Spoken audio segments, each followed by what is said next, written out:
കനത്ത തിരിച്ചടിക്ക് പിന്നാലെ ഗൗരവമായ ആത്മപരിശോധനയ്ക്കൊരുങ്ങുകയാണ് ഇടത് പാർട്ടികൾ. CPI, CPIM കേന്ദ്ര നേതൃയോഗങ്ങൾ ഡൽഹിയിൽ ചേരും. പരാജയ കാരണങ്ങൾ ഇഴകീറി പരിശോധിക്കാനും ഭാവി പരിപാടികൾ ആസൂത്രണം ചെയ്യാനുമാണ് നേതൃത്വത്തിന്റെ തീരുമാനം.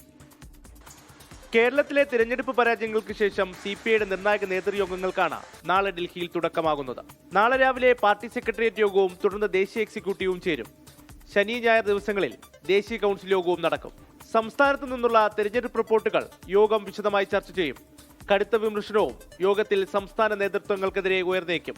സമാനമായ രീതിയിൽ CPMഉം പരാജയ കാരണങ്ങൾ ഇഴകീറി പരിശോധിക്കാനുള്ള തയ്യാറെടുപ്പിലാണ്. ഈ മാസം 10-11 തീയതികളിൽ CPIM പോളിറ്റ് ബ്യൂറോ യോഗം ഡൽഹിയിൽ ചേരും. കേരളം ഉൾപ്പെടെയുള്ള സംസ്ഥാനങ്ങളിലെ തിരിച്ചടി PB യോഗം വിലയിരുത്തും. ഇതിനു പുറമെ പിണറായി വിജയൻ പ്രതിപക്ഷ നേതാവ് സ്ഥാനത്തേക്ക് വരുന്നത് സംബന്ധിച്ചും PB തീരുമാനമെടുക്കും. ഈ മാസം അവസാന വാരം കേന്ദ്ര കമ്മിറ്റിയും ഡൽഹിയിൽ ചേരുന്നുണ്ട്. 24 ഡൽഹി.